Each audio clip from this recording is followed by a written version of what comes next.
Welcome to this lesson on geometry. Today, we are exploring a specific type of triangle that often confuses students, the obtuse triangle.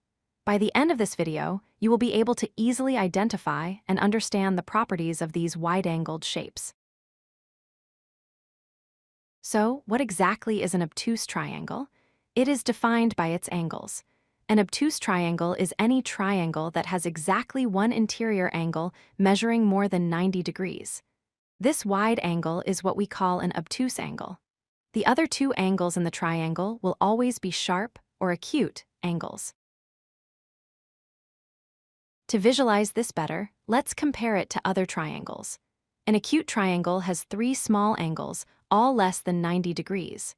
A right triangle has exactly one perfect corner, measuring 90 degrees. The obtuse triangle, however, opens up wider than a corner, with that signature angle exceeding 90 degrees.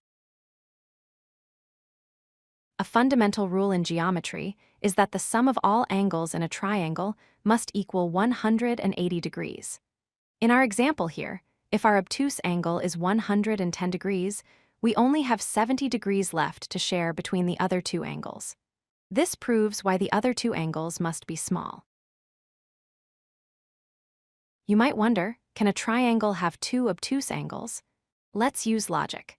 If the smallest obtuse angle is 91 degrees, adding two of them together would equal 182 degrees. This exceeds the 180-degree total allowed for a triangle. Therefore, it is mathematically impossible to have more than one obtuse angle.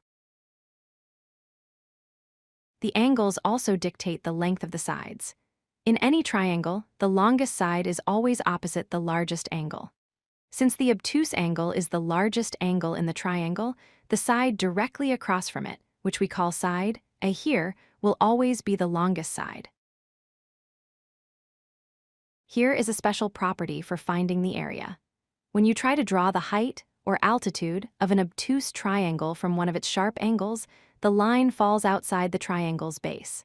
This can look strange at first, but it is perfectly normal for these wide shapes.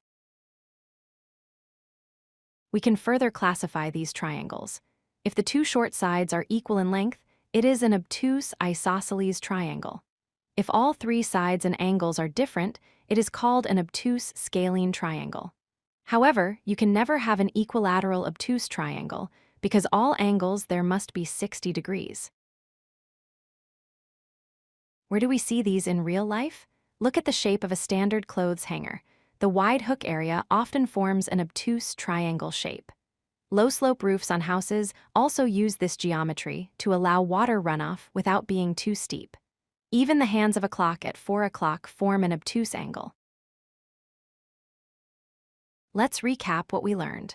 An obtuse triangle has one angle greater than 90 degrees. The other two angles are acute.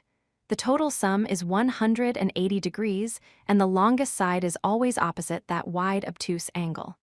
Thanks for watching. If you like this video, hit that like button and don't forget to subscribe. Visit codelucky.com for more such useful content.